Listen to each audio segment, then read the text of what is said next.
As soon as the Southwest plane touched down at Sacramento International Airport, Wes Hardaway took out his phone. "Hi, honey," he said cheerfully when his wife Marlene answered. "I'm back from San Diego. The plane just landed. I'll be home in about an hour. Love you too. Bye." Driving down I-80 toward Fair Oaks, Wes, an accountant, reflected on how much he disliked business travel. Although he didn't travel often, each trip lasted 2 or 3 nights, which he hated. His boss, Edith Norton, disliked traveling even more, so Wes made the quarterly trip south to represent the Sacramento office. He hoped Marlene would now be ready to start a family, since her freelance art business seemed successful. He believed that working outside the home would make motherhood easier. Humming a classic rock tune, Wes pulled into his driveway, only to find the garage door opener wasn't working. Annoyed, he parked and walked to the front door. To his shock, his key wouldn't fit the lock. After several attempts, he rang the doorbell but heard nothing. He knocked and called out, "Hi, honey, it's me. Something's wrong with the lock. Can you let me in?" No answer. He knocked harder and heard movement inside. Marlene's voice came from behind the door. "I changed all the locks and the garage code." Confused, Wes said, "I don't understand. Let me in." "No, you don't live here anymore." "What do you mean? This is my home." After a pause, Marlene said, "Talk to the person behind you." Wes turned to see a man in a baseball cap walking toward him. Before Wes could speak, the man handed him an envelope. "Wesley Hardaway, you have been served. What's this?" "Your wife's petition for divorce and a temporary restraining order requiring you to stay 200 yards away from her." Stunned, Wes pounded on the door. "Marlene, we need to talk." A police officer approached, hand on his holster. The man in the cap explained the restraining order to the officer, who then turned to Wes. "Sir, you need to leave immediately, or I will arrest you."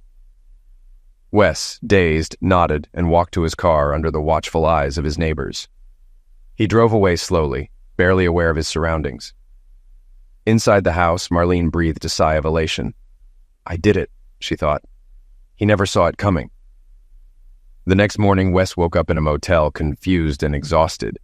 He spent the day trying to understand what had happened and why. Unable to recall anything that might have prompted Marlene's actions, he remained in a state of bewilderment. The good news was that Wes had his shaving kit with him. The bad news was that all his clothes were dirty or wrinkled, and he couldn't go home to get fresh ones because he was locked out. Worse, the restraining order meant he'd likely need a lawyer just to buy a clean suit. He glanced at the clock and saw it was too early to call a law firm. Hungry from skipping dinner, he decided food was his first priority. He found a fast food place open early and grabbed breakfast while listing his tasks. The first was calling his boss to explain his absence. Edith Norton, a micromanager, wouldn't be happy. He hoped to leave a voicemail, but she answered on the second ring. Wes initially blamed his absence on a cold, but Edith didn't buy it, forcing him to admit the truth. She was unsympathetic, insisting he must have done something to provoke his wife. Eventually, she grudgingly agreed to let him stay home, but only if he promised to return in clean clothes the next day. After this unpleasant call, Wes began searching for a lawyer. Most large firms didn't handle family law, and the ones that did were booked for weeks. Desperate, he called a smaller firm, Winston Samuels and Associates, and managed to get an appointment that afternoon.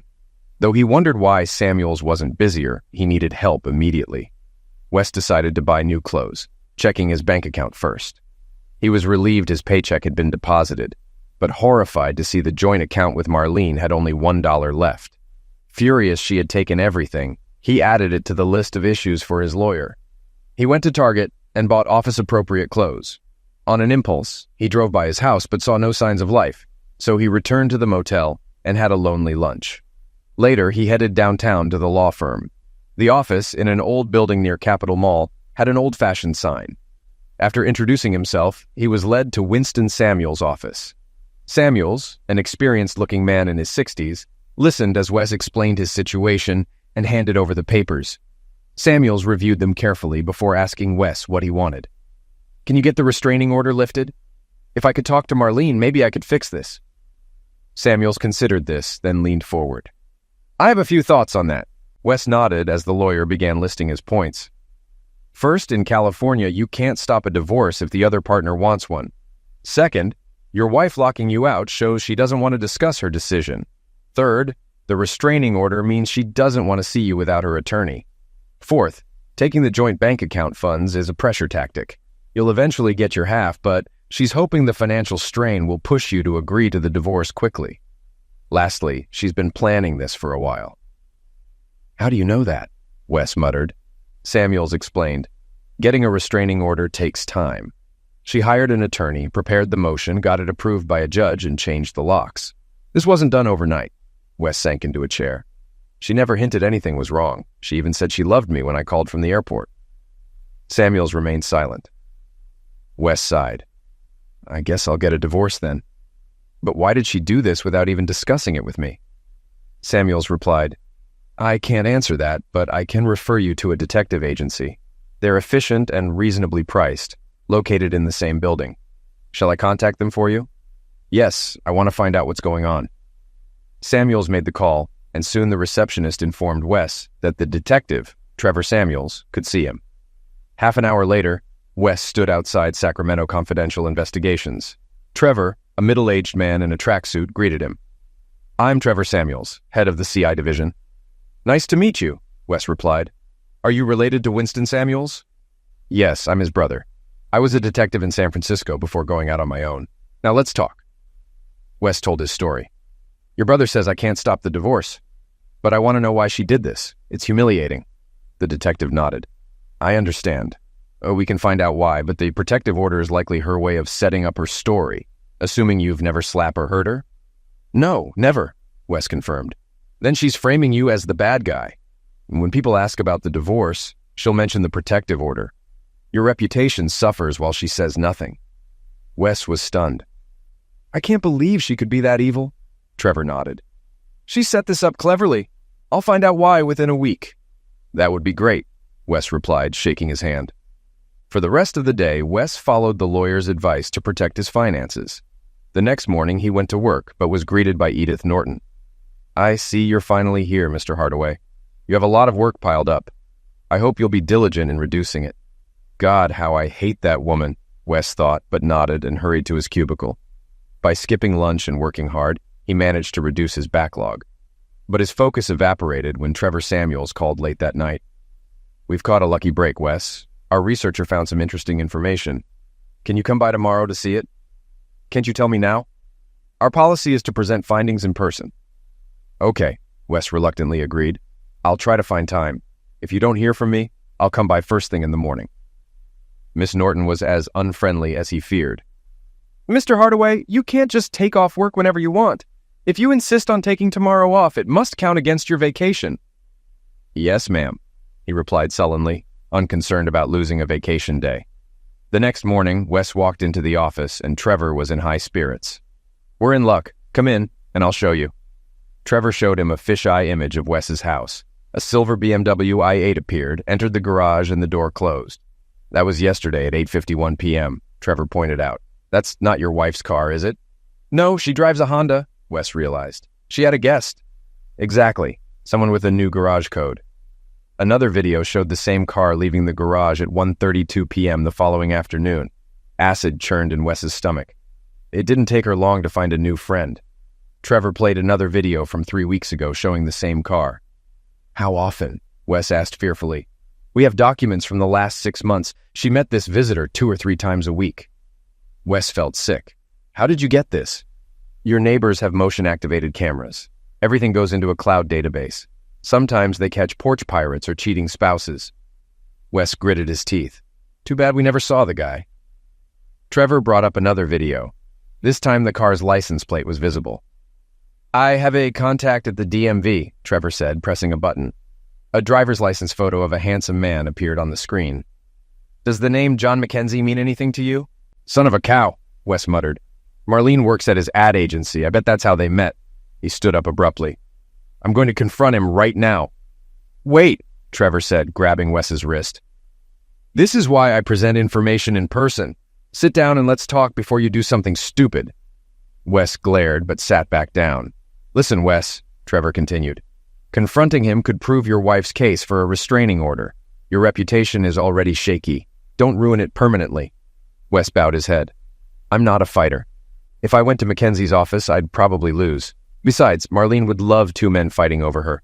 But I have to do something. I can't let them get away with this. Look, Wes, I understand your frustration, but there are other ways to achieve your goals without risking jail, Trevor said. Yeah? Like what? Wes asked.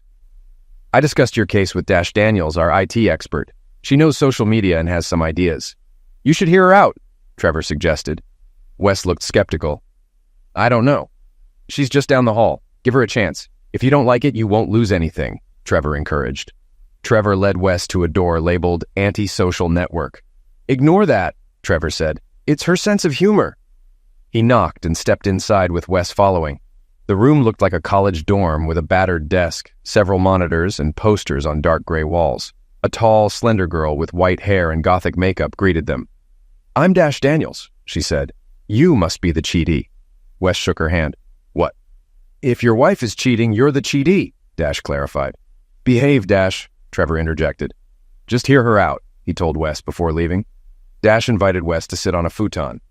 Tell me everything, she said, sitting down and crossing her legs. Wes explained his situation. Dash listened, then said, I usually don't do this, but I hate crooks. My dad filled me in, but... Wait, Trevor is your dad? Wes interrupted. Yes, and Winston is my uncle. It's a family business. I hear your ex has you cornered. To shift this, I need all the details. What she did, what you did, and how you feel about it, Dash explained. I'm not sure how a computer expert can help. No offense, Wes said.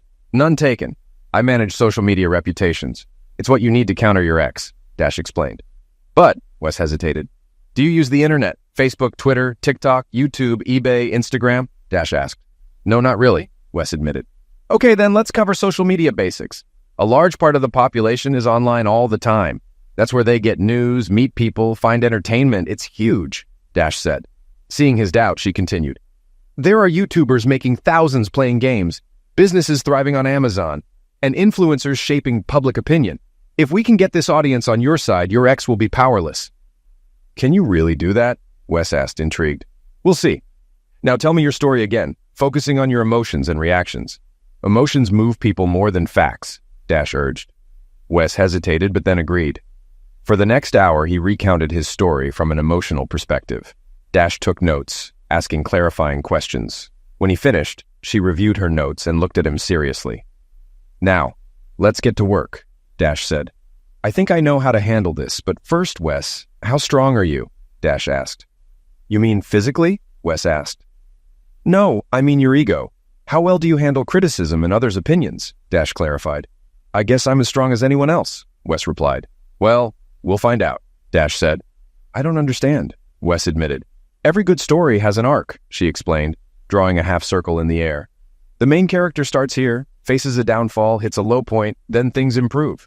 We need to show your suffering to gain support. I still don't get it, but I'm already suffering, Wes said. She gave a sad smile. We'll see. You need to be ready to go on short notice. I'll call you. Can you do that? If it's during work hours, my boss will be mad, but I'm already on her bad side, Wes said. Great, she said, shaking his hand. I hate cheaters. Wes left, trying to process everything. What did I do to deserve this? He groaned. And what have I gotten into now? The next day, Dash called him during lunch. Can you pick me up? We have a chance now. My boss will hate me, he replied, but I'll be there in 20 minutes. Miss Norton reluctantly agreed. But remember, this counts against your vacation, she shouted as he left. When Wes reached the Samuels building, Dash was waiting outside.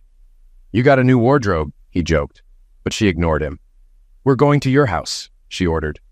I can't be there with Marlene home, Wes protested. Don't worry, my father saw her leave. He'll watch out for us, Dash reassured him. Are we breaking in? Wes asked, nervous. No, just recreating what happened when you got home, she explained. And you? Wes questioned. I'll film everything, Dash replied. Why? Wes pressed. We need to give your fans a backstory, she answered. Fans? I don't have fans, Wes said, confused. Not yet. Now tell me how you felt during the whole encounter, Dash instructed. Wes described his emotions, excitement, anger, confusion, depression, and shock. Perfect, she said. At your home, walk us through each step and show those emotions. Can you do that? I'm not a good actor, Wes admitted. Don't act. Just remember and repeat what you did. Now give me your phone, Dash directed. She fiddled with his phone, handed him a Bluetooth earpiece, and directed him to his neighborhood. Once there, she called him, motioning him to get out and walk to the door. She filmed as he tried to open the house. Don't look at me, she said. Just do what you did before. As Wes attempted to open the door, Memories and emotions from that day flooded back, souring his mood.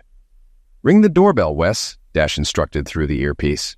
He pressed the button, remembering his frustration. "Knock on the door," she continued, and he knocked hard, feeling the growing irritation. "Marlene yells that she changed the locks and wants a divorce," Dash narrated. Wes staggered back, recalling the shock and venom in her voice. He tried to argue, but she didn't relent. "There's a bailiff behind you," Dash prompted, and Wes saw Trevor Samuels approaching with papers. Trevor handed him one and read from another. The text was incomprehensible, but Wes stared at it like it was a death sentence. He turned back to the door and started pounding on it with his palm. "The policeman is telling you to leave, Wes," Dash continued. He turned around, imagining the policeman's words as a judge's ruling. Without further prompting, he dropped his hands, sighed, and walked away. His legs felt heavy, and his world seemed shattered. "Go to the car," Dash reminded him, and he slowly walked to the car, got in, and sat down. "You were great, Wes. I got some really good shots," Dash enthused, getting into the passenger seat. He started the engine and drove back downtown. "But there wasn't a cop," he began. "We don't need him. No one but you and Marlene knows about him," Dash explained. She squeezed his shoulder. "That was amazing, Wes. You really got into it." "Can we not talk right now?" Wes asked, the pain in his voice evident. She pulled her hand back and stared out the window. By the time they reached the Samuels building, she had made her decision. "Park in the lot," she said. "You're coming with me." She led him to her office, gestured for him to sit on the futon, and returned with 2 bottles of beer. They drank in silence. After the second bottle, she spoke. "You're really into this, aren't you?" Dash asked. He sighed. "Yeah, it all came back. The shock, the confusion, the despair. I guess I never dealt with it." She nodded. "I'm sorry to put you through that, but your reaction will have a real impact on the audience." He took another sip. "I still don't see how this will help." "I'll use this video to start your storyline's decline. Then we'll bring it back to a happy ending," she explained. "So you're promising me blood, sweat, and tears?" Wes asked. "Exactly, but remember, the British lost in the end because America helped," Dash quipped. "Yeah, and you have me on your side. It won't be a fair fight," Wes said. She stood up. "Now, let me work." "Dash, I don't know why, but I trust you." He stood. "Thanks for the beer." She hugged him quickly. "Hang in there, Wes. Things will get better, I promise," she assured him. As he drove back to the motel, Wes felt a bit more hopeful. The next morning, his mood soured quickly. Edith Norton was absent, and work was wearing him down. The only bright spot was a call from Dash. "Can you come over after work? I've got something you'll want to see," she said. The last 2 hours of work passed quickly. At Dash's office, she sat him down and unfolded a large monitor. "To understand, you need to watch some YouTube first," she explained. "Ever heard of Gossip Girl Gertie's back fence?" "No. Should I have?" Wes asked. "You definitely should. Gertie has one of the most popular channels on YouTube. Let me show you," Dash replied. An ad for beauty products played, and Dash impatiently skipped it. The screen showed a middle-class backyard with a white picket fence. A sign read, "Gossip Girl Gertie's back fence," switching to a set with a desk and the same fence. Behind it sat a hostess in a 1950s-style blonde wig and clothes. "Oh, how nice to see you," the woman shrilled. "I'm Gertie, the Gossip Girl. I just found out the juiciest gossip ever, and I'm going to tell you all about it." She then listed gossip, life stories, fashion tips, product recommendations, and more. Charts and videos illustrated each segment. After a few minutes, Dash paused the program. "Okay, you get the idea. What do you think?" she asked. "Is this her hobby?" Wes inquired. "A hobby," Dash snorted. "It's her full-time job." "Can she make a living doing this?" Wes questioned, astonished. "Advertisers pay well for popular YouTube shows," Dash explained. "How well?" Wes asked. "A show with 1 million subscribers can make over $50,000 a year," Dash said. $50,000, not bad, Wes responded. "Gertie's show had about 100 million subscribers last year," Dash revealed. 100 million? That means she makes $5 million a year? Wes was stunned. Dash sat in another chair. To be successful, a show needs constant content. Gertie gets most from publicists and advertisers, but needs more to keep her subscribers. That's where I come in. I suggest stories she can use. I'll push your story to her to get you attention." "Why would she be interested in my story?" Wes asked.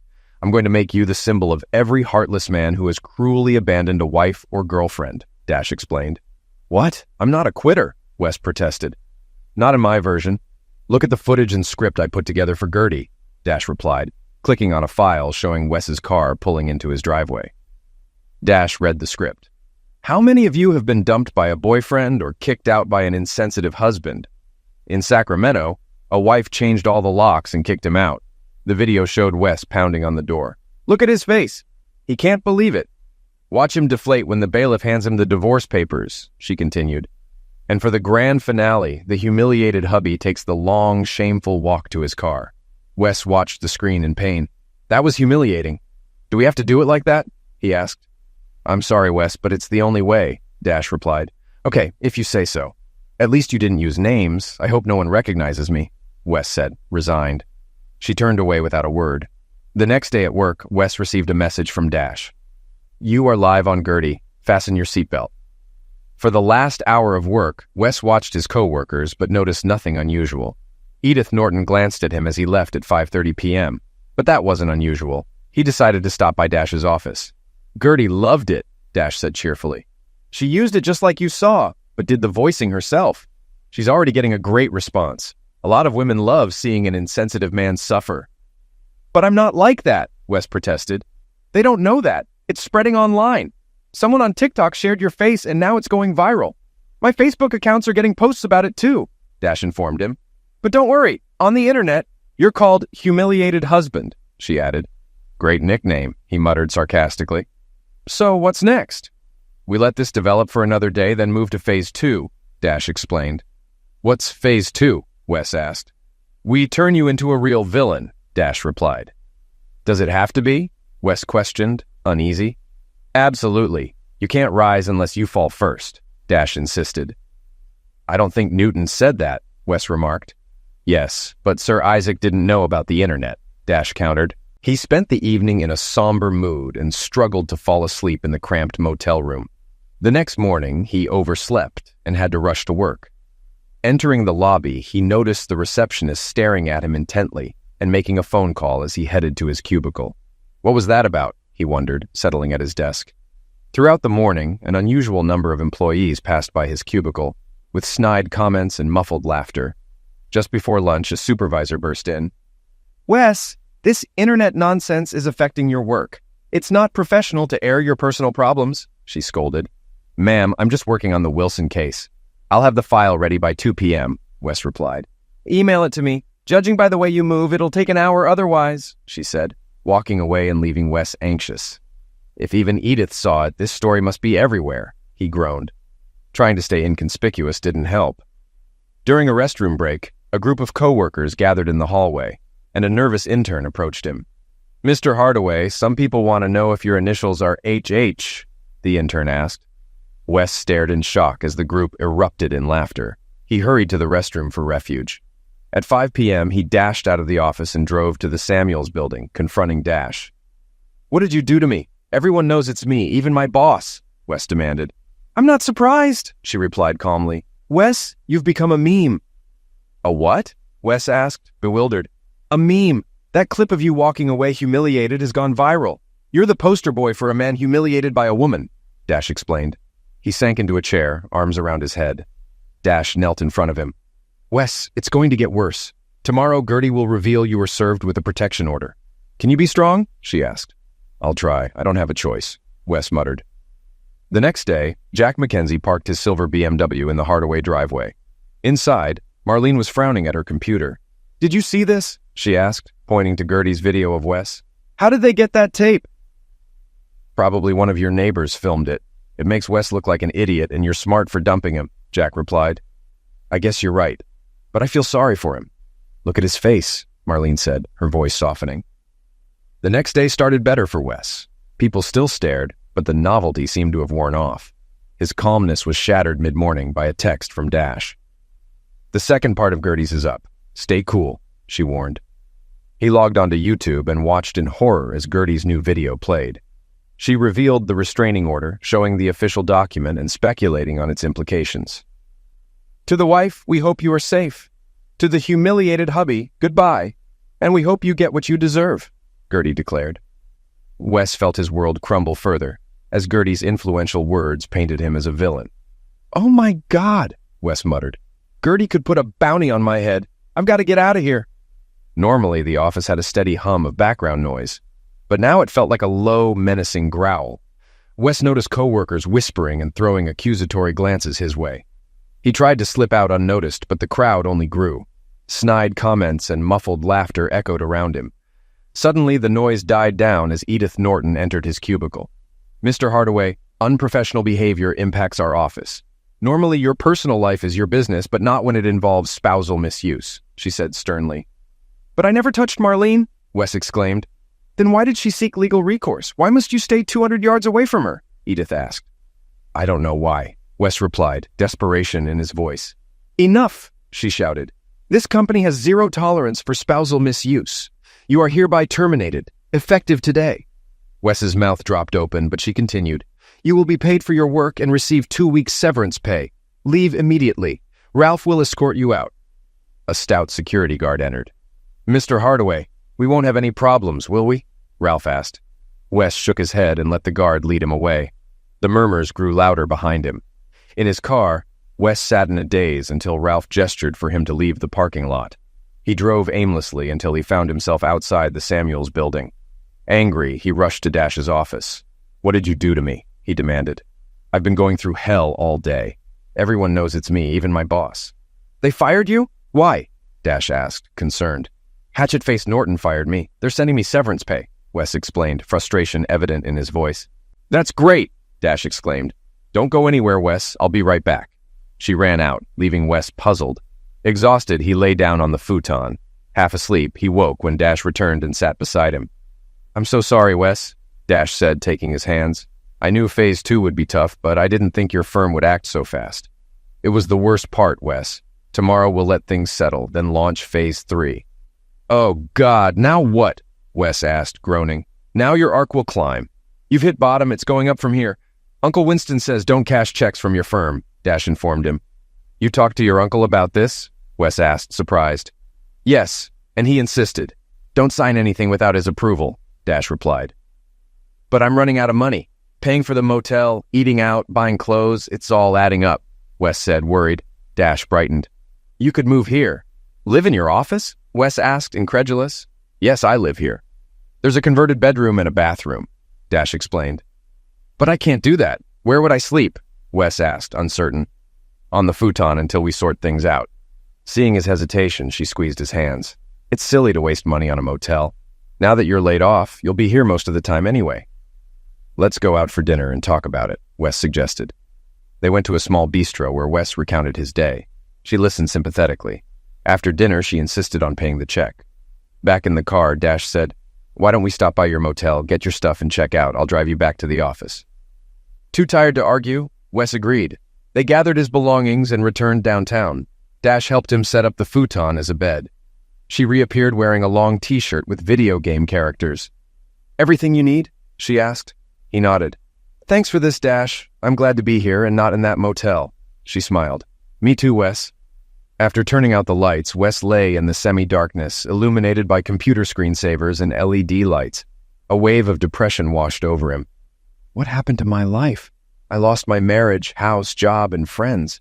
Now I'm trying to sleep in someone else's office, on someone else's bed. What did I do wrong? He pondered this until he finally fell asleep. The next morning, Dash brought coffee and sweet rolls. Though still melancholy, Wes was soon distracted by searching social media for mentions of him. Typing humiliated hubby into a search engine, he was shocked by the numerous tweets, TikToks, Instagrams, Facebook links, and even a Wikipedia entry about him.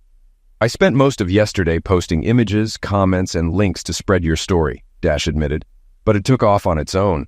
There are comments about you in other countries and languages." "Great," he muttered sarcastically. "Now I'm infamous worldwide." Even more disturbing were the hateful comments urging him to injure himself.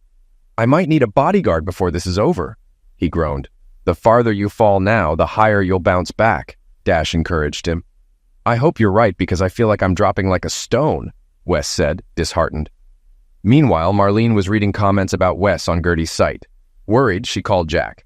"This is out of hand. I want to get rid of him, not destroy him. He's never slapped me or done what they accuse him of." "Should I say something?" she asked. "No," Jack replied sharply. "Let it develop. This publicity will make the divorce smoother and probably get you a better settlement. When we go public, people will support you. We couldn't have planned it better. You really think so? Marlene asked, uncertain. Absolutely. Wes has a target on his back and people want to take shots at him. He'll never recover, Jack assured her. After lunch, Dash received a call from Gertie, which she put on speaker for Wes to hear. Hi, Gertie. Did you like the latest on the humiliated hubby? Dash asked, winking at Wes. It blew up. Best story you've ever sent me. Got 50,000 new subscribers. Got anything else? Gertie asked, thrilled. Perfect timing. I'm putting together more material. It'll be ready by the end of the day, Dash replied. Really? What have you got? Gertie inquired eagerly. What if the humiliated husband isn't such a bad guy? Dash proposed. Are you kidding? That's amazing, Gertie exclaimed. Let's make it 2 episodes. Send them both to me ASAP. After the call, Dash turned to Wes. Feeling better? She asked. It's good Gertie liked it, but we need to see the subscribers' reactions, he said with a wry smile. I'm starting to feel more hopeful. Dash worked through the evening, finalizing the material. Wes monitored social media, but mostly stayed out of her way.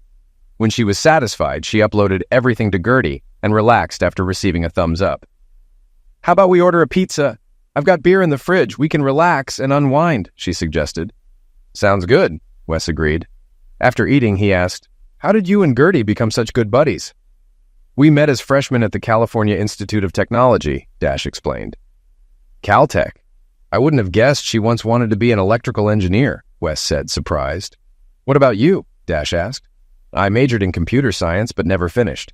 Something happened and I dropped out, Wes replied, sensing she didn't want to elaborate.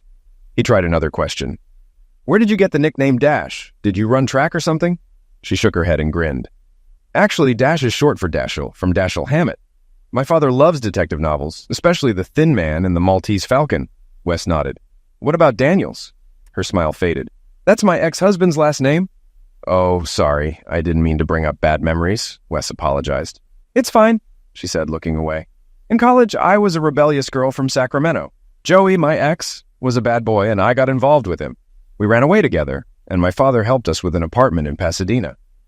I didn't know Joey was wasting the money on pills and another woman. It all came crashing down when he left with her. Wes noticed her pained expression. That must have been tough. It was. I ended up on the streets until my dad found me and brought me home. It took a while, but I rebuilt my life. That's why I kept his last name, as a reminder of what he did. If I had to do it over, I'd go back to Samuels, but I'm used to Daniels now, Dash explained. It must have been so painful, Wes said sympathetically. Yeah, but I understand what you're going through, she said. Impulsively, Wes hugged her, and she reciprocated. Well, aren't we a pair? She said with a sad laugh. The next day, they sat in front of Dash's big screen, waiting for Gertie's new installment. Wes was impatient, but Dash reassured him. Finally, Gertie appeared, clearly excited.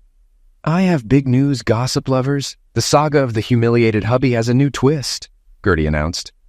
An image of Wes's house appeared, showing a silver BMW pulling into the garage.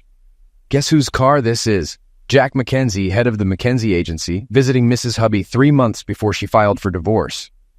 Images showed the sports car arriving multiple times. I'm not judging Mrs. Hubby, but there's more to this story. Stay tuned for our next revelation. Dash turned off the program and they both jumped up applauding. Wes hugged her tightly. That was amazing. You're amazing, Wes said, staring at her. Then he leaned in for a kiss. She hesitated, but then responded fervently. Their passion was interrupted by a knock on the door. Winston Samuels' secretary peeked in. Sorry to interrupt. Mr. Samuels wants to see you, Mr. Hardaway, she said. Of course, Wes replied, and followed her, casting one last glance at Dash. Winston Samuels was waiting and led Wes into his office. Since you chose our firm, I was very interested to hear about your dismissal. My niece told me, and I recommended you not cash checks or sign anything from your former employer, Winston said. Yes, sir. She passed it on, Wes confirmed. Good. That could imply a settlement, and you don't want to accept any offers now, Winston advised. Okay, Wes said hesitantly. You were fired for violating the firm's spousal misuse policy, correct? Winston asked. Yes, sir. My former boss made that clear, Wes replied. Can anyone else confirm that? Winston inquired. I can give you at least 6 names, Wes answered. Great! Assuming that's what happened, I've prepared a wrongful termination lawsuit. You didn't misuse your spouse? Winston asked. Wes shook his head. Then they had no reason to believe otherwise. Your public firings slandered your name, and they didn't follow company procedure. I believe you have a strong case for $10 million in damages. Does that seem fair? $10 million? Yes, sir. That sounds fair. Do you think we can get that much? Wes asked, stunned. We have a good chance, but it might take 3 to 5 years in court, Winston warned. Wes's face fell. But, Winston continued, they won't want bad publicity and your popularity is rising. I think we can quickly settle out of court for about half plus legal fees. $5 million will be fine, Wes said quickly. Winston smiled. I hoped you'd think so. Sign this and I'll start the process. Wes signed and asked, will this affect my divorce? I don't want Marlene to benefit. I don't think so. These events occurred after the divorce petition. Her actions led to your dismissal, so she shouldn't benefit, Winston assured him. Wes rejoiced and hurried back to Dash's office. She was busy at her keyboard. When he tried to share his news, she interrupted. Can it wait, Wes? I've got a deadline. She turned back to the monitor. Disappointed, he said, I think I'll go for a walk. Receiving no reply, he left. He walked to the Capitol Mall, stopping at the Tower Bridge, staring at the Sacramento River. I shouldn't have kissed her. She probably thinks I'm a fool. But she did respond. Maybe it was just pity, he thought to himself. Returning to the Samuels building, he found Dash still immersed in her work, maintaining the distance between them. Meanwhile, Marlene angrily called Jack Mackenzie. Have you seen that gossip show on YouTube? How did they get video of you in my garage? I thought you were careful, she demanded. I was. One of those video doorbells must have caught me. They keep footage for months. I'd like to know who found it, Jack replied. Do you think Wes could be behind it? Marlene asked. Wes? Are you crazy? He's the humiliated husband. He wouldn't do that to himself. He didn't know anything, Jack countered. I know, but it must be somebody, Marlene insisted. Yeah, and I'd shoot them if I could find out. It's twisted our plans, Jack grumbled. I hate it. You know what would make me feel better? Come over and spend some time with me, Marlene said seductively. I don't know if that's a good idea. I don't want to end up in another video. Maybe we should wait, Jack hesitated. Come after dark. Turn off your headlights before the driveway. Since Wes is gone, it'll be safe. I'll make sure you won't regret it, she coaxed. What time? He asked. Later, Jack walked through the garage door. Marlene emerged from her bedroom, dressed in all black, clutching pruning shears. Jack stopped, filled with both lust and fear. You kept me waiting, she said accusingly. I'm sorry, he pleaded. I couldn't help it. You know what to do. Go to the bedroom, she commanded. Yes, mistress, he replied, and hurried to obey. The next day, the relationship between Dash and Wes seemed back to normal. Dash grew more animated as the time to watch the latest Gertie's Gossip Girl episode approached. She beckoned Wes to the large screen monitor to watch with her. After the introduction, Gertie appeared, her excitement clear. The humiliated husband saga continues. Last time, I revealed Marlene, his unfaithful wife. A picture of Marlene appeared. Was having an affair with advertising executive Jack Mackenzie. Could this be why she kicked her helpless hubby out? Gertie checked the police records for the humiliated hubby. No convictions, no complaints. Odd. Could Mrs. Hubby just want to further humiliate him? But why did Judge Harold Chalmers issue a restraining order? Could it be because Judge Chalmers is running for re-election? An ad for Judge Chalmers appeared. And guess what? 3 weeks before the restraining order, the judge received a $10,000 campaign contribution from Mackenzie Advertising Agency. The list of donors appeared with the contributions circled. I'm not suggesting the judge acted because of the donation. Draw your own conclusions. But I think we owe the humiliated hubby an apology. Wow, just wow, Wes said as Dash turned off the video. That should give Marlene and her boyfriend something to worry about. He reached out to hug Dash but held back. Dash, you're a genius. That looked convincing. Thanks, she said. But the big question is how the internet will react. Why don't you get lunch for us? We'll have plenty of feedback by the time you get back. When Wes returned with a deli bag, Dash beckoned him over. Look at this, she said, pointing to her monitor. She was scrolling through an endless list of comments, many with emoticons and GIFs. What are those? He asked. That's the hashtag #HumiliatedHubby Twitter feed. Gertie's episode sparked a flurry of comments. That's just one segment of the reaction. Gertie's show is getting its own reactions on YouTube, Instagram, and more. It looks like a lot of people have watched it. And now they're taking sides. Hubby's team is ahead of Mrs. Hubby's team by about 70% to 30%. Wes froze, trying to comprehend. Wait, 30% are on Marlene's side. Dash reassured him. Don't worry, you'll always have the crazies. What matters is you've gone from zero to hero for most Twitter users. He looked at her, shaking his head appreciatively. You were right. This storyline is really working. You're amazing, he said, stepping toward her, but she pulled away. Listen, Wes, about what happened between us the other day, Dash began. Oh yeah, that. I think we need to cool down a little. I know we're kind of living together, but I don't know if I'm ready, Wes responded, trying to ease the tension. No, it's okay, Dash. I get it. I got caught up in the moment, he reassured her. She looked uncertain. No, really? He interrupted. I get it. Before they could continue, Wes's phone rang. It was his former boss, Edith Norton. Wes, she said pleasantly, I'm glad I caught you. Can you come into the office? I have important information for you. I don't know, Edith. We didn't part on good terms, Wes replied, hesitant. I know, Wes, and I'm sorry, but something's happened here you'll want to know about. It'll be worth your time, I promise, Edith insisted. He started to refuse, but remembered the awkwardness with Dash. Okay, I'll be there soon, he agreed. When Wes arrived at his old office building, he was greeted warmly by the receptionist, who even asked for an autograph. Edith Norton came out to meet him and escorted him to her office, with staff peeking out from their cubicles like prairie dogs. Let me get to the point, Wes, she began. Last time we met, things were said that I wish I could take back. Your work has always been excellent, and we've missed you. We'd like to offer you your job back. Wes remained silent, so she quickly added, Not your old job, a promotion to director with a 15% raise. You can keep the severance pay as a signing bonus. What do you say? Wes sat up straight. So, you admit I was fired for spousal misuse, which I didn't commit, and my termination didn't follow the employee handbook? That's all water under the bridge, Wes. Let's focus on the future. Your promotion, pay raise, and bonus plan, Edith said, trying to smooth things over. Wes stood up. Edith, you can take the raise, pay increase, and new title and shove it. I'll see you and the firm in court. He left her office, hearing applause from some of the cubicles as he exited. After lunch, Winston Samuels called Wes to discuss his visit. Tell me you made no commitments and didn't sign anything, Winston said. Wes repeated what Edith Norton had said. The lawyer grinned. It wasn't prudent to go in there without a lawyer, but I understand. Your boss's desperate attempt to get you back is a positive sign. We'll likely hear from their lawyers soon. When Dash returned, they ordered Thai food and discussed the visit.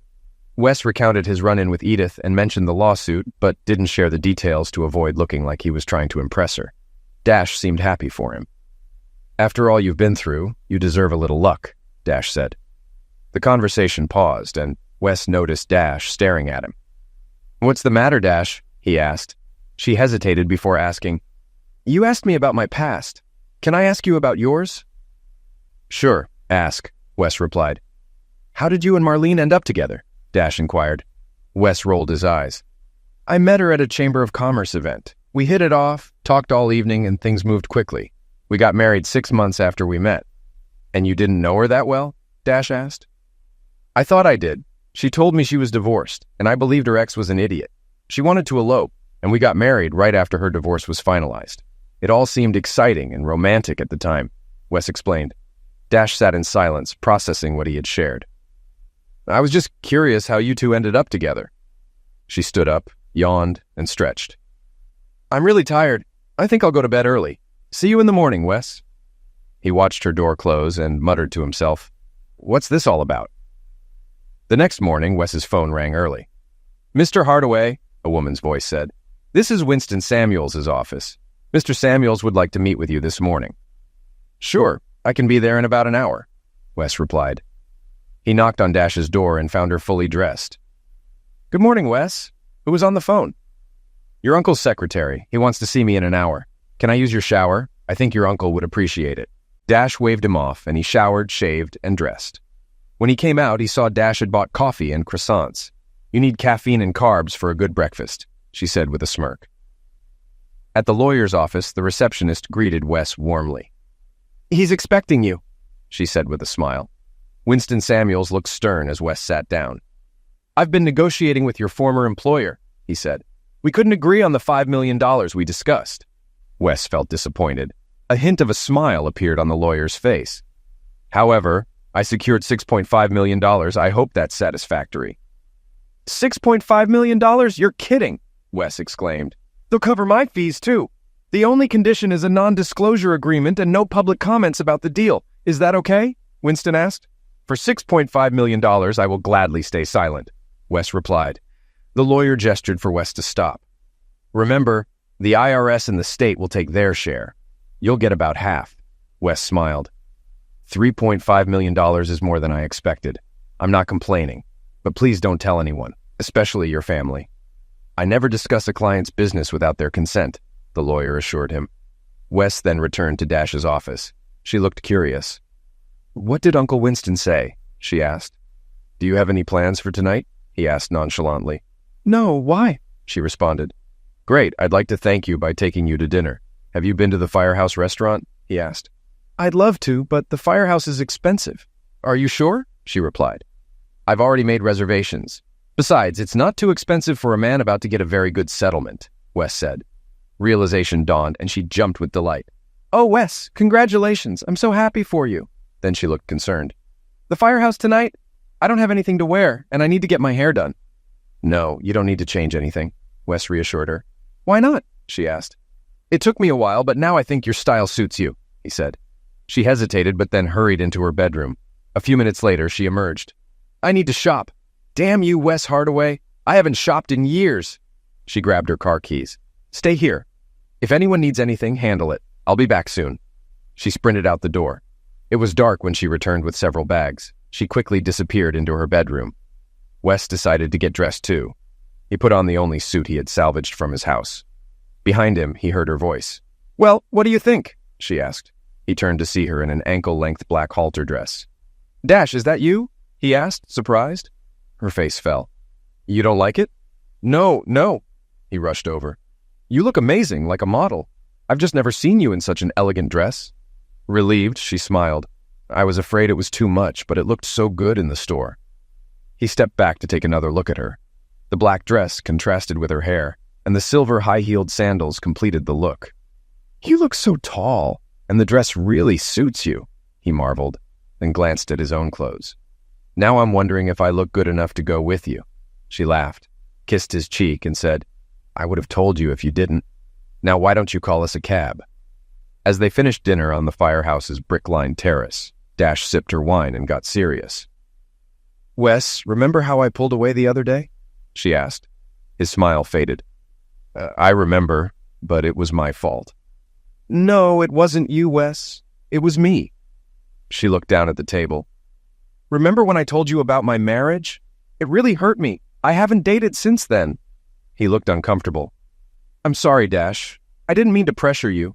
"No, you didn't. I just reacted instinctively. When I first met you, I thought you were just another clueless husband. But I've come to see you're wise, funny, romantic, and loyal.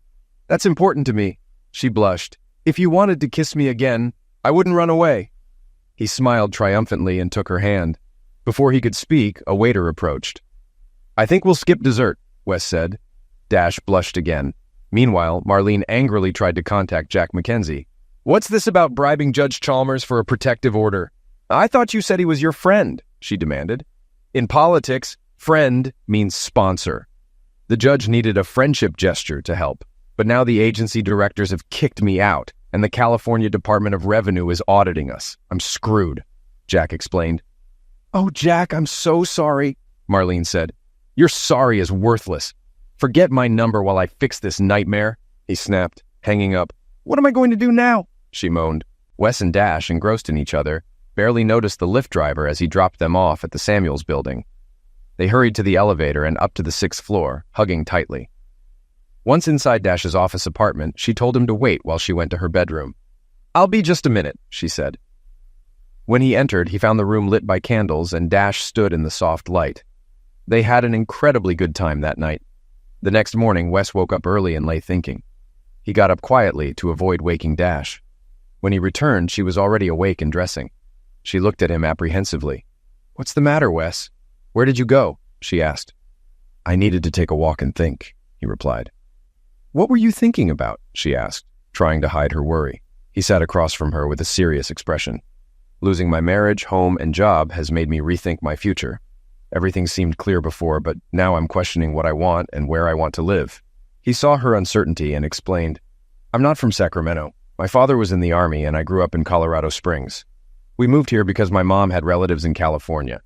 Now that my parents are gone, I have no ties here." He showed her his phone. "My realtor says there's an offer on the house coming soon." He sipped his coffee. "I lost my job, and thanks to your uncle, I have some financial breathing room. When the divorce goes through, I'll be done with Marlene in Sacramento. It's not a bad city, but it's nothing special to me." She nodded, though her expressions seemed to wilt. "I've been thinking, and I want to leave and start fresh somewhere else. Maybe the Pacific Northwest. It's supposed to be beautiful." He paused awkwardly. "I'm sorry, Dash.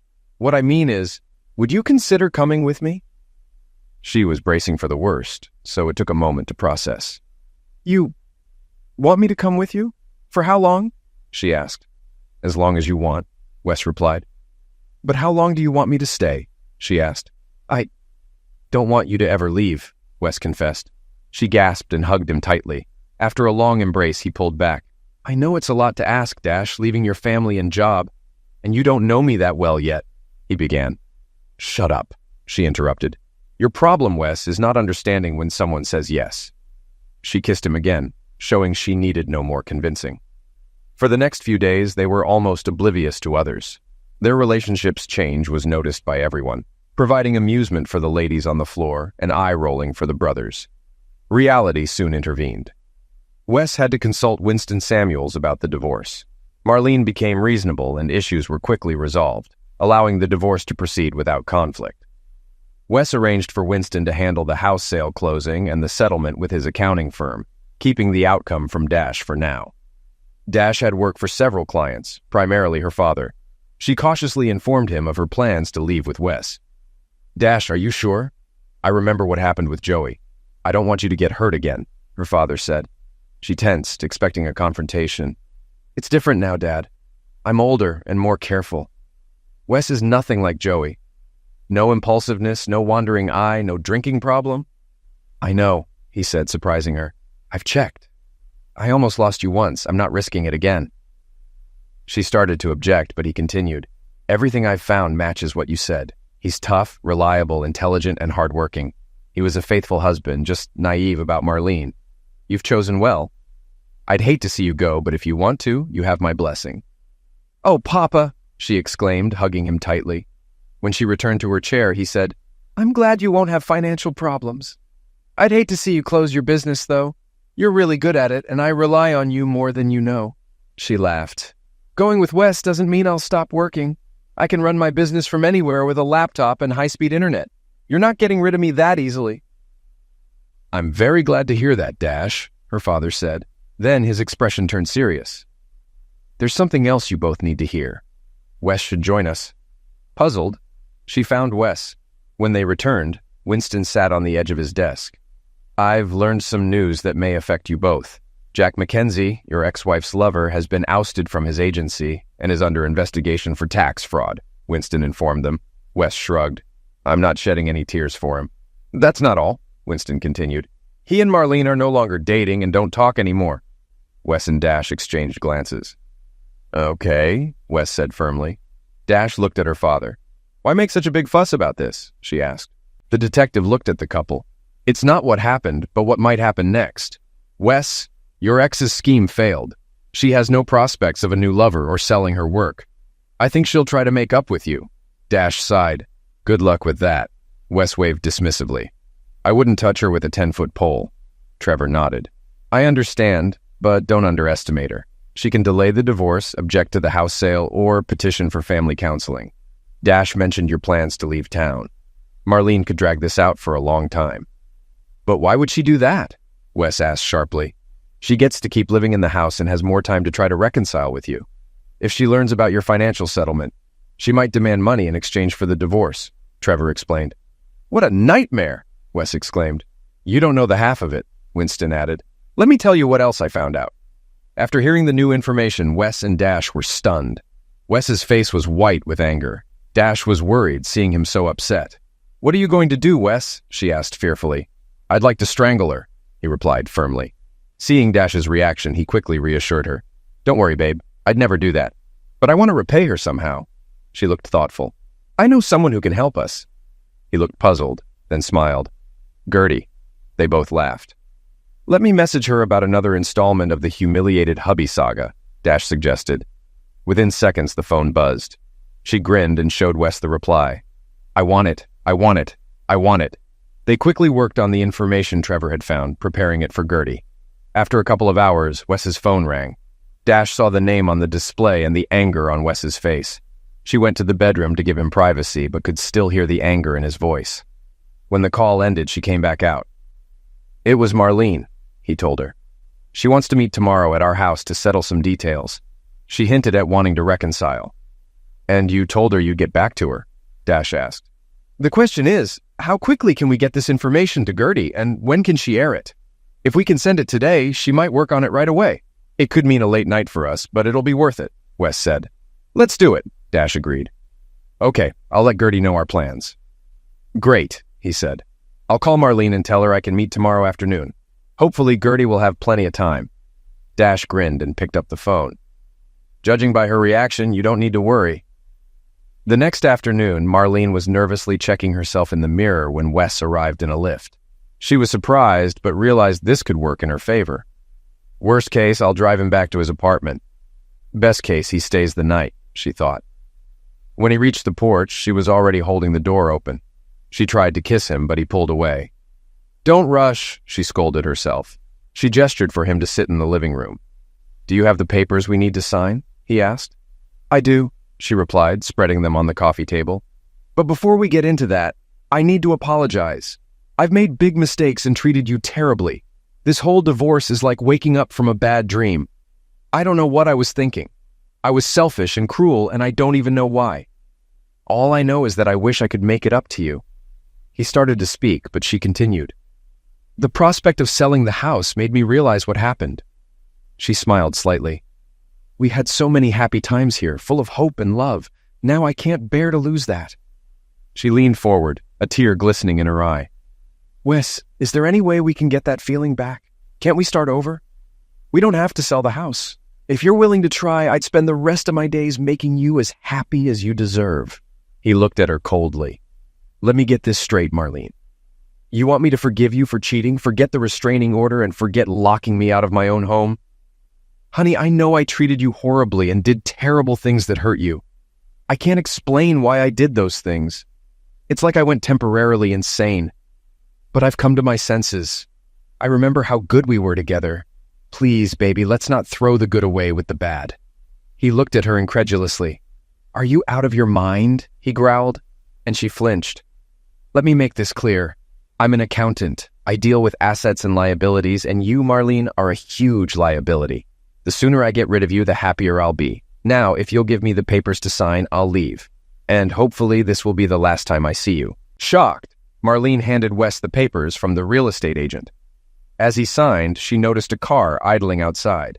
He signed quickly, got up, and headed to the door while she desperately searched for a way to salvage their relationship. Before she could say anything, he turned and smiled grimly. Have you ever heard of Gossipy Gertie? He asked. She shuddered. I think you should watch her latest show. You'll find it very interesting. With that, he walked out to the waiting car. Everything okay? Dash asked. He nodded and smiled. Everything's fine. As they drove away, Marlene rushed to her computer, logged onto YouTube, and found Gertie's gossip channel. She watched nervously as Gertie began her introduction. A banner appeared on the screen. Humiliated hubby, the rest of the story. Hey gossipers, you all want to know more about the humiliated husband and his not-so-decent wife. Well, now Gertie has the latest chapter for you. Turns out Janeka wasn't seeking a divorce because of spousal misuse. She wanted out to have an affair with her lover. She even got her lover to bribe a judge for a protective order to make her husband look bad. Chilling, isn't it? But there's more. This wasn't a passionate affair. It was a scam. Mrs. Machiavelli had done this to 5 husbands. She'd seduce a sucker, marry him, then divorce him for a richer target. Each time she perfected her scheme, but this time Gertie's friends, yes, you know who you are, caught wind of it. Mrs. Machiavelli's latest scheme failed. Her candidate for husband number 6 is dealing with a tax audit. And husband number 5? Our hero is heading off into the sunset with someone special, no longer humiliated. Oh, and some angry ex-husbands in California want to chat with Mrs. Machiavelli. Turns out she skipped divorces and just cleaned out their savings and left town. So beware, Sacramento men. Mrs. Machiavelli is on the prowl for her next sucker. "No!" screamed Marlene. She slammed her laptop shut, but her phone rang immediately. Realizing it was a friend, she answered. "Hi, Marlene. Or should I say Mrs. Machiavelli?" She threw the phone across the room, screaming, "I've got to get out of this town, Wes." As they traveled down the I-5 freeway, Wes glanced at Dash. "How about we take the 101 along the coast? Sounds scenic and romantic." "That sounds perfect," she agreed. He squeezed her hand. "Sure, it'll take longer to get to Seattle, but we're in no hurry. Just as long as we get there before our funds run out. We'll need to find work once we arrive," she noted. He looked at her oddly. "I don't think we need to worry about that, babe." "Oh, I never told you about the settlement, did I?" "You said it was good," she replied. He blushed. $6.5 million. Her mouth dropped open. "What? After taxes, it'll be about half that." She was still stunned. "That's amazing. Why didn't you tell me before?" "I didn't want you to think I was using the money to win you over," he explained. She rolled her eyes. "I don't care about the money. My job is to manage social media for clients. Your job is to take care of my needs. Think you can handle that?" He smiled cheerfully. "I can handle it.